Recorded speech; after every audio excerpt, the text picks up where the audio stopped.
How's it going, guys? I'm Robert from Machado Visuals, and here's a quick breakdown of a commercial I recently shot with the A7S III. Rhinos are passionate.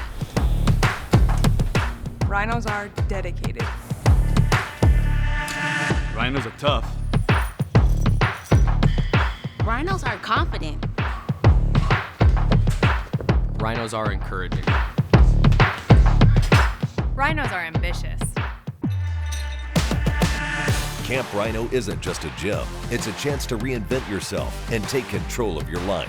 What kind of Rhino will you be? For this ad, we wanted to showcase the Camp Rhino community and their identities. Part of Camp Rhino's branding is that as people get control of their fitness, they can start taking control of their life. So we had members from the gym pick a word that they felt described them and showcase them doing a handful of movements. I really wanted to see how the camera handled in more of a production environment, so my first order of business was building a rig I'd be comfortable using in a commercial setting. If you want a detailed look at this rig and the parts that I used, check out my previous video. The A7S paired with the Vistaprimes had a really beautiful look of the member portraits that we did. One of my favorite qualities about the Vistaprimes is the really pleasing fall off that remind me of Zeiss Supreme Primes. My AC was pulling focus using the Teradek RT with a small HD monitor so he could view lens data real time as an overlay. One of the added benefits of a rig this size is the added weight. Since I wanted to lean into the handheld look, I turned off the in-camera stabilization so the camera wasn't trying to correct my intentional movements. We weren't going for a Saving Private Ryan, but I did want to introduce the slight variance you get with shooting handheld. I used the Easy Rig not only to help with operating, but also to change camera height really easily depending on how tall talent is or when the action is being performed at. Our goal was to show the welcoming environment of Camp Rhino, and we wanted to stay away from dark and moody looks you tend to see with most other gym spots. Not saying there's anything wrong with that sort of look, it just didn't fit the tone of our piece. Our setups were actually pretty rinse and repeat. We started by capturing a hero shot of the member and then filmed them doing 2 to 3 different physical movements. Since we were aiming for a 30-second spot, I knew we didn't need much in terms of B-roll. We filmed about 16 members and coaches total, so we have enough content to recycle the ad into 3 to 4 different versions. Before I talk about the actual lighting setup, I want to mention this video's sponsor, Skillshare. Wait a minute, we have a sponsor now? That's pretty cool. Skillshare is an online community for creatives and is an amazing resource for people looking to further their craft. I'm a big proponent for quality information, and Skillshare has thousands of online classes that encourage genuine growth. As an industry professional, I always have a constant hunger to learn and explore new techniques to help push my work forward. One of the great courses I've stumbled upon is Ryan Booth's DIY cinematography course. I've always been a big fan of his work, and he has an interesting perspective since he has experience both as a director and cinematographer.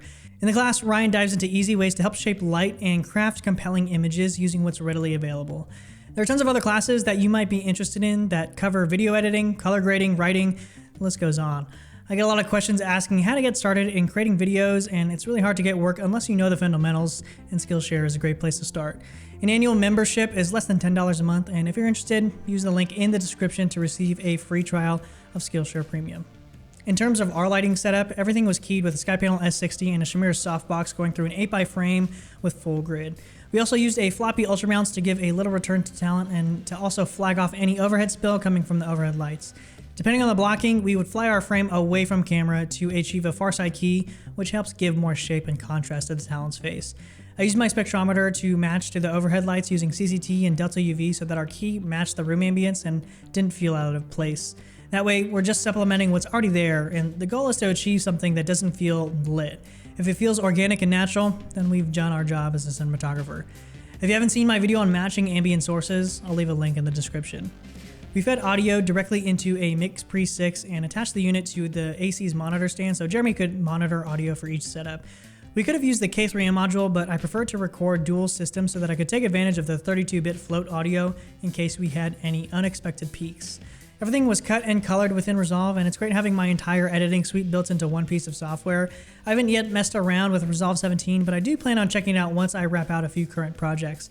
There's been a lot of interest in a color grading live stream, so I'll plan on setting one up in the next month or so with some of these clips. The biggest issue I ran into with this camera was the lack of a horizon level. There's one available on the flip-out monitor, but it was much harder to notice since I was using an external monitor. When looking at some of the footage in post, I did notice a handful of clips with a skewed horizon. This isn't so much of a huge deal, but is definitely something to consider if you plan on doing a lot of handheld work with an external monitor. Hopefully this video was helpful in some way. Overall, I'm super happy with how the image holds up. If you told me that this video was shot on an FX9, I totally believe you.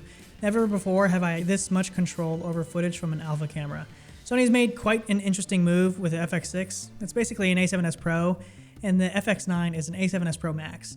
I was very surprised with the addition of timecode and 4K 120, which make this camera really appealing to me.